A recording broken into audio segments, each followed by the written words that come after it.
ಹೇಮಾ ಮಣಿ ಬಗ್ಗೆ ಕೇಳಿದಾಗ ಏನೋ ಹೇಳಿ ಅವ್ರನ್ನ ಸಾಗಾಕದೆ. ಆದರೆ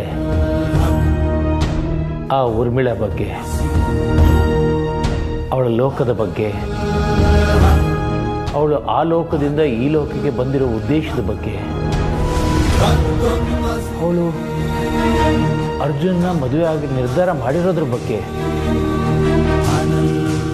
ಯಾವ ವಿವರಗಳು ನನಗೆ ಗೊತ್ತಿಲ್ಲ.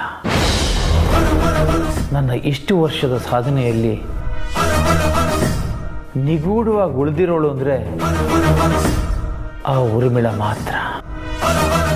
ಹೇ ಪರಮಾತ್ಮ, ಆ ನಾಗಮಣಿ ಅರ್ಜುನ ಒಳಗಡೆನೇ ಇದೆ. ಅದು ಅವನೊಳಗೆ ಇರುತ್ತೋ ಇಲ್ಲ ತನ್ನ ಸ್ವಸ್ಥಾನ ಸೇರುತ್ತೋ ಅನ್ನೋ ಒಂದು ಪ್ರಶ್ನೆ ನನ್ನನ್ನು ಸತತವಾಗಿ ಕಾಡ್ತಾ ಇದೆ. ನನ್ನ ಈ ಪ್ರಶ್ನೆಗೆ ಉತ್ತರ ಕೊಡು ಪರಮಾತ್ಮ.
ಹೇ ಪರಮಾತ್ಮ, ಇವತ್ತಿಗಲ್ಲ ಯಾವತ್ತಿಗೂ ಅರ್ಜುನನಿಗೆ ಇಂಥ ಸ್ಥಿತಿ ಬರದೇ ಇರಲಿ. ಆ ಭೈರವ ತನ್ನ ದುರಾಸೆಯಿಂದ ಅರ್ಜುನ ಮೇಲೆ ಇಂಥ ಪ್ರಯೋಗ ಮಾಡ್ತಾ ಇದ್ದಾನೆ. ಅವನ ಪ್ರಯೋಗ ಯಾವುದೇ ಕಾರಣಕ್ಕೂ ಸಫಲ ಆಗಬಾರ್ದು. ಸಫಲ ಆಗೋದಕ್ಕೆ ನಾನು ಬಿಡೋದಿಲ್ಲ.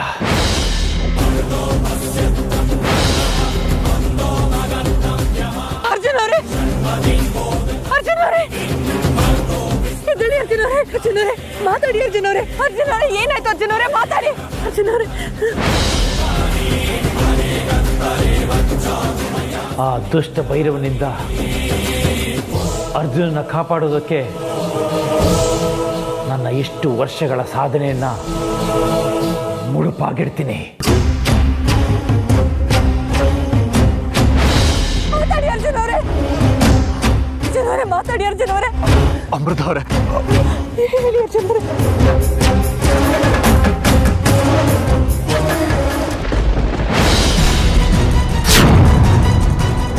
ಭೈರವ, ನಿನ್ನ ಅಟ್ಟಹಾಸವನ್ನ ಮೆಟ್ಟಿ ಮುರಿದಿದ್ರೆ ನಾನು ಶಂಕರ ಶಾಸ್ತ್ರಿನೇ ಅಲ್ಲ. ಅರ್ಜುನ್ ಅವರೇ,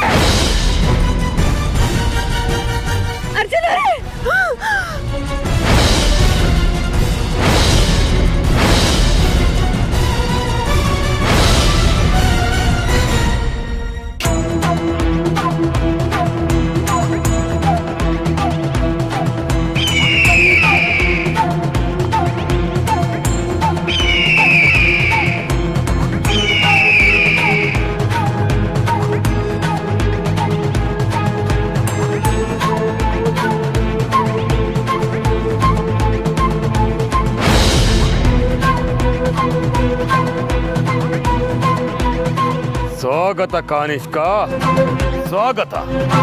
ನೀವು ನನ್ನನ್ನು ಸ್ವಾಗತಿಸೋಕೆ ಉಪಚರಿಸೋಕೆ ಕರೆದಿಲ್ಲ ಅನ್ನೋದು ನನಗೆ ಗೊತ್ತು. ನನ್ನನ್ನು ನೆನೆದ ಕಾರಣವೇನು ಅಂತ ಹೇಳಿ. ಆಪತ್ತಿನಲ್ಲಿ ಆದವನೇ ನೆಂಟ ಅನ್ನೋದು ನಿನಗೆ ಗೊತ್ತಿದೆಯಲ್ಲ ಕಾನಿಷ್ಕ? ಗೊತ್ತಿದೆ, ಹೇಳಿ ಬಾಬಾ. ನಾಗಮಣಿ ಈಗ ಅರ್ಜುನ್ ದೇಹದಲ್ಲಿದೆ. ಅದನ್ನು ಹೊರಗೆ ತೆಗೆಯೋ ಶಕ್ತಿ ಇರೋದು ನಿನಗೆ ಮಾತ್ರ. ಆ ಕೆಲಸಕ್ಕೆ ನೀನೇ ಸಮರ್ಥ. ಅರ್ಜುನ್ನ ಸಂಹಾರ ಮಾಡಿ ಅವನೊಳಗಿರೋ ನಾಗಮಣಿನ ತಂದು ನಿಮಗೆ ಕೊಡಬೇಕು.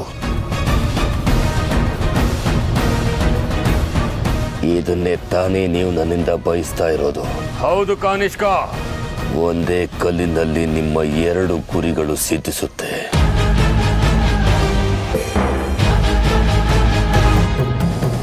ಒಂದು ನಿಮ್ಮ ಶತ್ರುವಾದ ಅರ್ಜುನ್ ಸಂಹಾರ, ಇನ್ನೊಂದು ನಾಗಮಣಿ ನಿಮ್ಮ ಕೈವಶ ಆಗುತ್ತೆ. ಹಾ, ನೀನು ಅಷ್ಟೊಂದು ನನಗೆ ಮಾಡಿಕೊಟ್ರೆ ನಿನಗೆ ನನ್ನ ಹೃದಯದಲ್ಲಿ ಒಂದು ಉನ್ನತ ಸ್ಥಾನ ಸದಾ ಇರುತ್ತೆ. ನಿಮ್ಮ ಹೃದಯದಲ್ಲಿ ಉನ್ನತ ಸ್ಥಾನ ಸಿಗುತ್ತೋ ಇಲ್ವೋ ನನಗೆ ಗೊತ್ತಿಲ್ಲ. ಆದರೆ ನಿಮ್ಮ ಬಹುದಿನದ ಮಹತ್ವಾಕಾಂಕ್ಷೆ ಈಡೇರಿದ್ರೆ ಸಾಕು.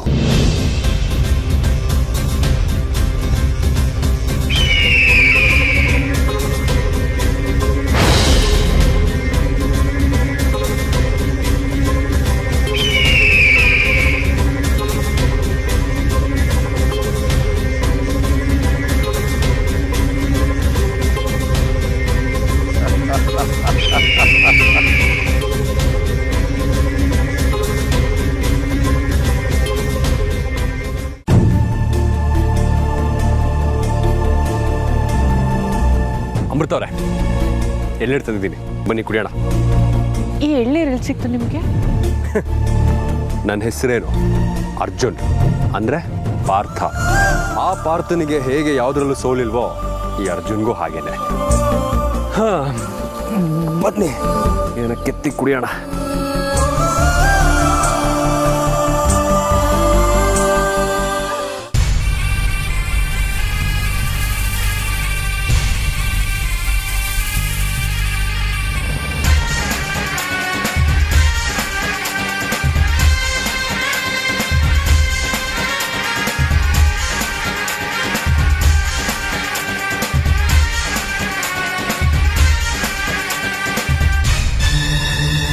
ಅಮೃತವ್ರೆ, ಈ ಕಾಡಲ್ಲೇ ತೆಂಗಿನ ಮರದ ಜೊತೆ ಬೇರೆ ಹಣ್ಣಿನ ಮರಗಳು ಇದೆ.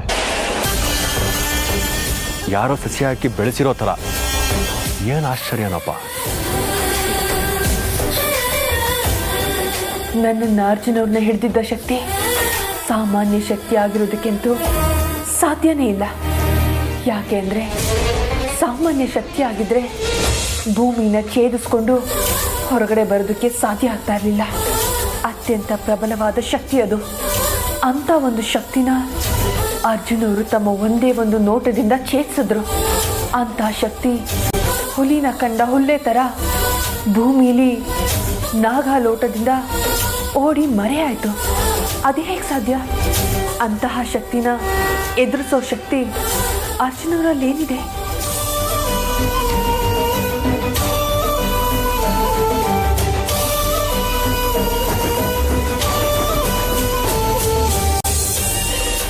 ಅಮೃತವ್ರೆ, ನಾನು ಹತ್ತಿದ ತೆಂಗಿನ ಮರ ಎಷ್ಟು ದೊಡ್ಡದಾಗಿತ್ತು ಗೊತ್ತಾ?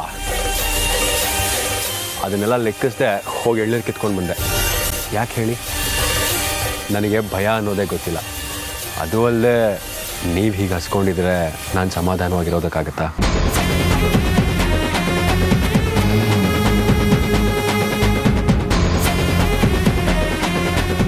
ಇಲ್ಲ, ನನ್ನ ಅರ್ಜುನ್ ಅವರೊಳಗೆ ನಾಗಮಣಿ ಇದ್ರೂ ಇರಬಹುದು. ನನಗೆ ಅನುಮಾನ ಜಾಸ್ತಿ ಆಗ್ತಾ ಇದೆ. ಅವರಲ್ಲಿ ನಾಗಮಣಿ ಇಲ್ಲ ಅಂದಿದ್ರೆ ಅಂತ ಪ್ರಚಂಡವಾದ ಶಕ್ತಿ ಅವ್ರ ಒಳಗಡೆ ಹೇಗೆ ಬರೋದಕ್ಕೆ ಸಾಧ್ಯ?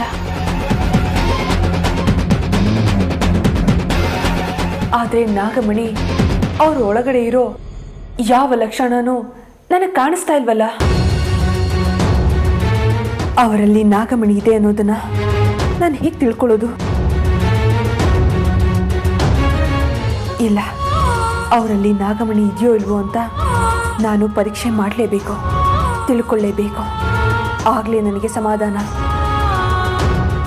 ನಾಗಮಣಿ ಒಬ್ಬ ವ್ಯಕ್ತಿಯ ಒಳಗಡೆ ಇದ್ದರೆ ಆ ವ್ಯಕ್ತಿ ಹೇಗೆ ವರ್ತಿಸ್ತಾನೆ, ಅವನ ಶಕ್ತಿ ಹೇಗಿರುತ್ತೆ ಅನ್ನೋದು ಒಂದು ಗ್ರಂಥದಲ್ಲಿದೆ ಅಂತ ಅಪ್ಪ ಹೇಳಿದರು. ಆ ಪುಸ್ತಕನ ನಾನು ಪಡ್ಕೋಬೇಕು.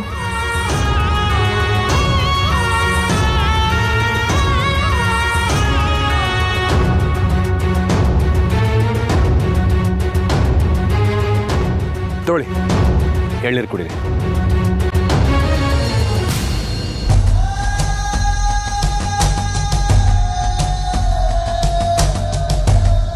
ಕುಡೀರಿ.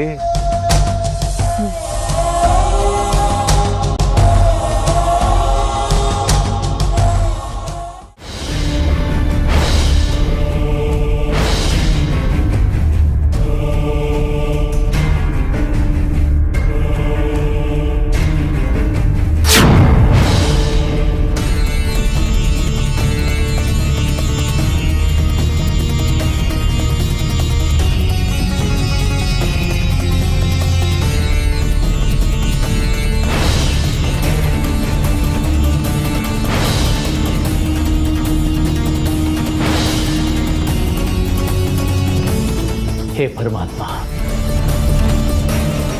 ಇಷ್ಟು ವರ್ಷಗಳಿಂದ ನಾನು ನಿನ್ನನ್ನು ಕಾಯ ವಾಚ ಮನಸ ಶುದ್ಧತೆಯಿಂದ ಧ್ಯಾನಿಸ್ಕೊಂಡು ಬಂದಿದ್ದೀನಿ. ನಿನ್ನ ಪೂಜೆ ಮಾಡುವಾಗ, ಧ್ಯಾನ ಮಾಡುವಾಗ ಯಾವತ್ತೂ ನನ್ನ ಮನಸ್ಸು ಚಂಚಲವಾಗಿಲ್ಲ. ಅಷ್ಟು ನಿಷ್ಠೆಯಿಂದ, ಭಕ್ತಿಯಿಂದ ನಿನ್ನನ್ನು ಆರಾಧಿಸ್ಕೊಂಡು ಬಂದಿದ್ದೀನಿ. ಅಂಥದ್ರಲ್ಲಿ ಇಂಥ ದೊಡ್ಡ ಅಪಶಕನ ಆಗಿದೆ ಅಂದರೆ ಇದು ಮುಂದೆ ಆಗೋ ಅನಾಹುತಕ್ಕೆ ಮುನ್ಸೂಚನೆಯ ತಂದೆ.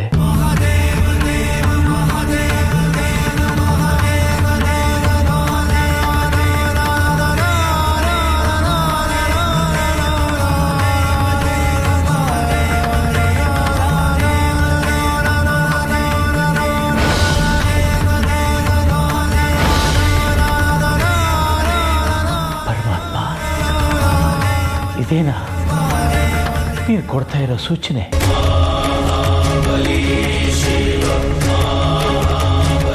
ನನ್ನ ಜೀವಕ್ಕೆ ಅಪಾಯ ಇದೇನು ಸೂಚನೆ ಕೊಡ್ತಾ ಇದೆಯಾ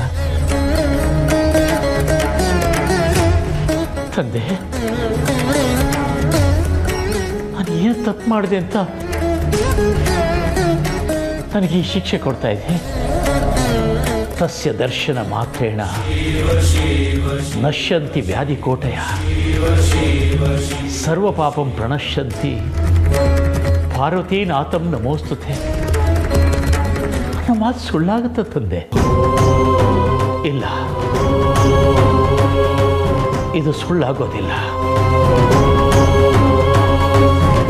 ಆ ನಂಬಿಕೆ ನನಗಿದೆ. ದುಷ್ಟ ಶಿಕ್ಷಕ ನೀನು, ಶಿಷ್ಟ ರಕ್ಷಕ ನೀನು. ನನ್ನ ಪ್ರಾಣ ಹೋದರೂ ಪರವಾಗಿಲ್ಲ, ಆ ದುಷ್ಟ ಭೈರವ ಮಾತ್ರ ಗೆಲ್ಲದೆ ಇರುವಾಗ ನೋಡ್ಕೋ. ನನಗಷ್ಟು ಸಾಕು, ನನಗಷ್ಟು ಸಾಕು ತಂದೆ, ನನಗಷ್ಟು ಸಾಕು.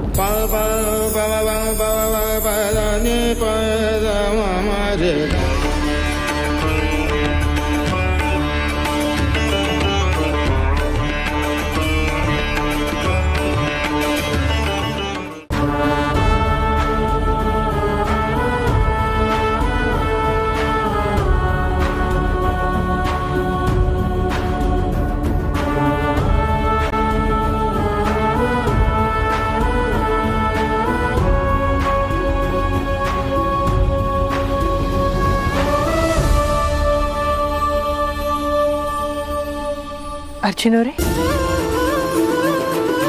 ಏನದು ಹಾಗೆ ನೋಡ್ತಾ ಇದ್ದೀರಾ? ಒಳ್ಳೆ ಯಾವತ್ತೂ ನೋಡಿದಿರೋ ಮಕ್ಕಳ ಥರ. ಈ ಗಿಡ ಮರ ಹಸಿರು ಎಲ್ಲ ಎಷ್ಟು ಚೆನ್ನಾಗಿದೆ ಅಲ್ಲ. ನನಗೊಂದು ಆಸೆ ಆಗ್ತಾ ಇದೆ ರೀ. ಏನದು? ನಾವು ಮನೆಗೆ ಹೋಗೋದೇ ಬೇಡ, ಇಲ್ಲೇ ಈ ಜಾಗದಲ್ಲೇ ಒಂದು ಪುಟ್ಟ ಮನೆ ಮಾಡಿಕೊಂಡು ನಿಮಗೆ ನಾನು ನನಗೆ ನೀವು ಅಂತ ಇಲ್ಲೇ ಇದ್ದು ಬಿಡೋಣ.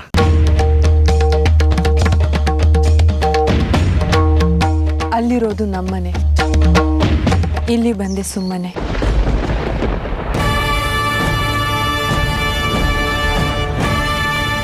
ರೀ, ಆಕಾಶ ತೋರಿಸ್ಬಿಟ್ಟು ಅಲ್ಲಿದೆ ನಮ್ಮನೆ, ಇಲ್ಲಿ ಬಂದೆ ಸುಮ್ಮನೆ ಅಂತ ಹೇಳ್ತಾ ಇದ್ದೀರಲ್ಲ, ನೀವೇನು ಮಾತಾಡ್ತಾ ಇದ್ದೀರ ನನಗೆ ಅರ್ಥ ಆಗ್ತಾ ಇಲ್ಲ. ಅಂದ್ರೆ ಆಕಾಶದ ಥರ ವಿಶಾಲವಾಗಿರೋ ಜಾಗದಲ್ಲಿ ನಮ್ಮದೇ ಒಂದು ಪುಟ್ಟ ಮನೆ ಇರಬೇಕು. ಆಕಾಶದ ಅಕ್ಕಪಕ್ಕ ಚುಕ್ಕಿ ಚಂದ್ರಮರಿರೋ ಥರ ಹೂವಿನ ಗಿಡಗಳಿರಬೇಕು. ನಮ್ಮ ಮನೆ ಪಕ್ಕ ಕಾಮನ ಬಿಲ್ಲಿನ ಥರ ಜರಿ ಹರಿತಾ ಇರಬೇಕು. ಅದರಲ್ಲಿ ಪುಟ್ಟ ಪುಟ್ಟ ಮೀನುಗಳಿರ್ಬೇಕು. ಅದೇ ನನ್ನ ಆಸೆ. ಅಬ್ಬಾ, ಏನ್ರಿ ನಿಮ್ಮ ಟೇಸ್ಟು? ನಮ್ಮ ಸಂಸಾರದ ಬಗ್ಗೆ ಇಷ್ಟೊಂದೆಲ್ಲ ಕನ್ಸು ಕಟ್ಕೊಂಡಿದ್ದೀರಾ? ಅಲ್ಲ, ನನ್ನ ಇಷ್ಟೊಂದು ಪ್ರೀತಿಸೋರು ಅಷ್ಟು ದಿನ ನನ್ನ ಬಿಟ್ಟು ಹೇಗಿದ್ರಿ? ಸಂತಾಪದ ದಿನಗಳನ್ನ ಇಂಥ ಸಂತೋಷದ ಕ್ಷಣಗಳಲ್ಲಿ ನೆನ್ಪು ಮಾಡ್ಕೋಬಾರ್ದು. ಅದೆಲ್ಲ ಒಂದು ಕೆಟ್ಟ ಕನಸು ಅಂತ ಮರ್ತು ಬಿಡೋಣ. ಸರಿ, ನಿಮ್ಗೆ ಹೊಟ್ಟೆ ಹಸಿತಾ ಅಲ್ವಾ? ನೀವು ಸಿಕ್ಕಿರೋ ಸಂತೋಷದಲ್ಲಿ ಊಟ ತಿಂಡಿ ನಿದ್ದೆ ಎಲ್ಲ ಮರ್ತು ಹೋಗಿದೆ. ನಿಮಗೆ ಮರ್ತು ಹೋಗಿರ್ಬೋದು, ಅದು ನನಗೆ ತುಂಬ ಹೊಟ್ಟೆ ಹಸಿತಾ ಇದೆ. ಇಲ್ಲಿ ಹತ್ರದಲ್ಲಿ ಏನಾದರೂ ತಿನ್ನೋಕೆ ಸಿಗ್ಬೋದು ಅಂತ ನೋಡ್ಕೊಂಡ್ಬರ್ತೀನಿ. ಅರ್ಜುನ್ ಅವರೇ, ಹುಷಾರು.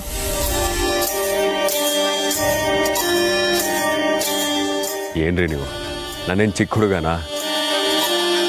ನಿಮ್ಮ ಪ್ರೀತಿ ನನ್ನ ಜೊತೆ ಇರೋವರೆಗೂ ನನಗೆ ಯಾವ ಅಪಾಯನೂ ಆಗಲ್ಲ.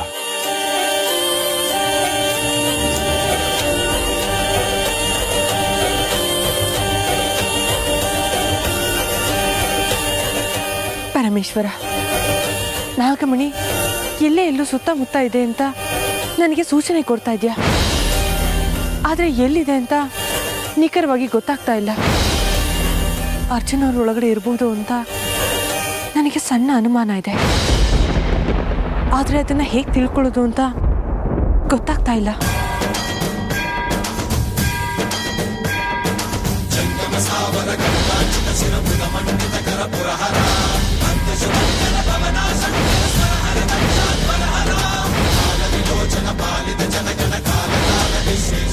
ನಾಗಮಣಿ ದರ್ಪಣದಲ್ಲಿ ನಾಗಮಣಿಯ ವಿಶೇಷತೆ ಬಗ್ಗೆ ವಿಸ್ತಾರವಾಗಿ ಉಲ್ಲೇಖವಾಗಿದೆ. ಆ ಗ್ರಂಥನ ನನಗೆ ದಯಪಾಲಿಸಿ ನಾಗದೇವ.